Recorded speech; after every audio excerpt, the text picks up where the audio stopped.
আমার উপরে এমন ধরনের নির্যাতন। আমি দেশবাসীর কাছে একটু বিচার চাই যে আমার শ্বশুর কিন্নেত হয়ে গেছে সম্পত্তি 4 জনের দ্বারা অংশ। আমি কটিয়াদীতে আওয়ামী লীগ নেতার বিরুদ্ধে বসত ভিটা দখলের অভিযোগ। কিশোরগঞ্জের কটিয়াদী উপজেলায় আওয়ামী লীগের নেতার বিরুদ্ধে জোরপূর্বক বসত ভিটা দখল, মিথ্যা মামলা ও দীর্ঘদিন ধরে নির্যাতনের অভিযোগ উঠেছে। ভুক্তভোগী পরিবার ন্যায় বিচারের আশায় প্রশাসনের হস্তক্ষেপ কামনা করেছে। প্রতিনিয়তই তারা একটার পর একটা মামলা এবং বিভিন্ন ধরনের হুমকি দামকি দলবল নিয়ে আমার বাবাকে বিভিন্ন ধরনের হয়রানি, মামলা এবং জেল পর্যন্ত খাটাইছে। এখন পর্যন্ত আমরা এটারই ভুক্তভোগী। এখন পর্যন্ত আমরা সঠিক কোনো বিচার পাই নাই। আমার এটাই আবেদন যে আমাদের ভাই নাই, আমরা অনেক অসহায়, দেশবাসী যাতে আমাদেরকে একটু সঠিক বিচার পাওয়া দেয় আর কি।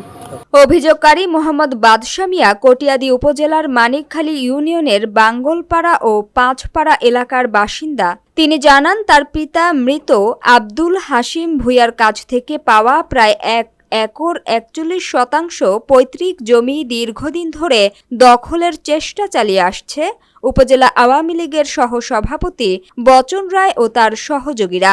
সরজমিনে গিয়ে কথা বলে বাদশা মিয়া বলেন, জমি সংক্রান্ত বিরোধ নিষ্পত্তির লক্ষ্যে স্থানীয় ইউপি সদস্য ও এলাকাবাসীর উপস্থিতিতে একাধিকবার গ্রাম্য দরবার ও সালিশ অনুষ্ঠিত হলেও কোনো সমাধান হয়নি। তার অভিযোগ, 4 নম্বর ওয়ার্ডের বাসিন্দা বচন রায় ও তার ভাই গৌতম রায় আওয়ামী লীগ সরকার ক্ষমতায় থাকা অবস্থায় তাকে মিথ্যা মামলায় জড়িয়ে কারাভোগে বাধ্য করেন।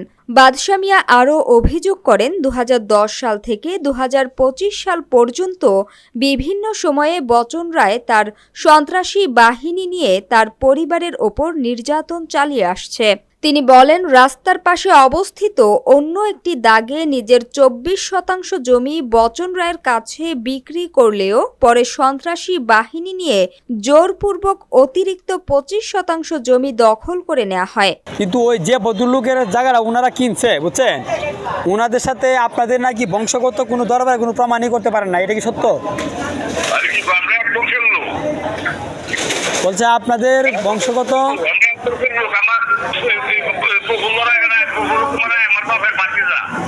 আচ্ছা বাতিজা, তাহলে বাতিজা কি আপনার বাবার আপনার বাবার জমি কি উনি বিক্রি করে গেছেন গায়ে, মানে বাট এরকম কিছু?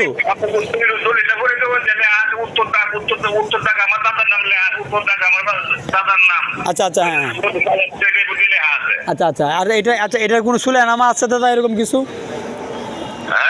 এটার কোনো সুলেনামা অথবা মানে ওয়ারিশানা বন্ডনামা কি আপনার কাছে আছে?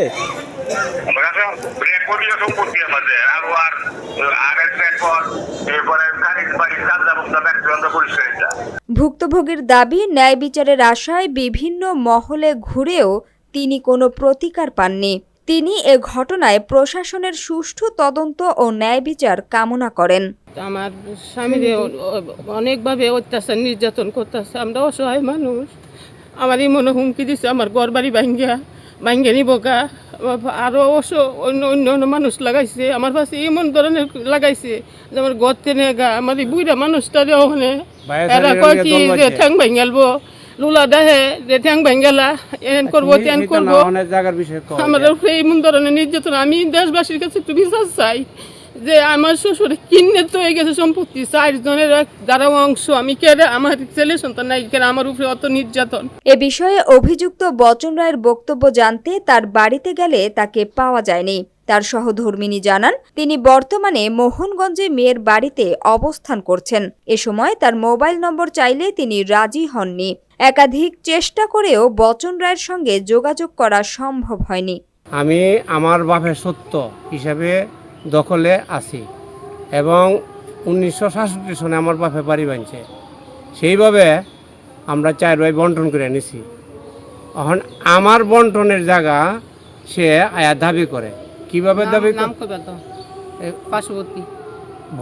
ভজনবাবু এই আমার বিরুদ্ধে মিথ্যা মামলা হয়রানি করিয়া সে জায়গা তখন মানে হিন্দুর আমলে কোনো দাবি করছে না এবং অন্য ব্যক্তি যে আসিল দলিলদার এদের কাছেও দাবি করে নাই। এখন আমি নিরহ মানুষ, আমার ছেলে ফেলে নাই, যেহেতু আমার বিরুদ্ধে একের পরে এক কালি মামলা দিয়া আমার পরিবারকে ধ্বংস করছে, আমাকে ধ্বংস করতেছে। জেল হাজতে নিচে একবার এখন আমি আমার এই মনের দুঃখ আমি প্রশাসনের কাছে সুবিচারের জন্য প্রার্থনা করতেছি। আমার আব্বা মারা গেছে পরে এই সম্পত্তি নিয়ে আসে খুব জুলুম অত্যাচার করতে হয়। আমার বাড়ির ভিতরে পিলার দিছে, তারপরে মহিলারা এরা মানে ইয়ে করছে। ওই জমিটা আমার দাদার জমিটা দলিল দাদার নামে ওনার বাবার নামে রেকর্ড করে নিয়ে গেছে। নিয়ে গিয়ে আওয়ামী লীগের আমলে উনি অনেক অত্যাচার করছে। আমার চাচারে দুইবার অ্যারেস্ট করাইছে, বাড়ির ভিতরে ফিলার গাড়ি তৈরি গেছে গা। আমরা ওনার সাথে কথাই বলতে পারি না, কথা বললে টানা স্টাফ পুরা হয়ে পড়ে সব বাড়িতে এসে বলে সবাই ধরে নিয়ে যাইবো। চাঁদাবাজি মামলা দিচ্ছে আমার চাচার নামে, দিয়া 2বার করে অ্যারেস্ট করে নিয়ে গেছে। উনি মূলত আওয়ামী লীগের কি ছিলেন? আওয়ামী লীগের সভাপতি। উনি চাঁদপুর বসবাস করে, ভোটার হয়েছে মধ্যের। উনি মধ্যে যত নেতা ফেতা আছে সবাই নিয়ে বেড়াগিরি দেখা। আরেকবার এক চাচা নিয়ে সম্পত্তি জোর করে নিয়ে গেছে চাচার থেকে, মধ্যে থেকে দুনিয়ার লোক নিয়ে আসছে, নিয়ে আসছে, হাজাহাজি করে এই সম্পত্তি নিয়ে গেছে। আইজি স্যারের কাছে মিথ্যা অভিযোগ দিছে তুলসী বাবুরে দিয়া, বলছে আমরা নাকি ওনার বাড়ির ওয়াল ভাঙ্গেলছি, খেতে লাইল ভাঙ্গা হয়েছে, বলছে ওয়াল ভাঙ্গেলাইছি। উনি অনেক অত্যাচার করতেছে আমরা।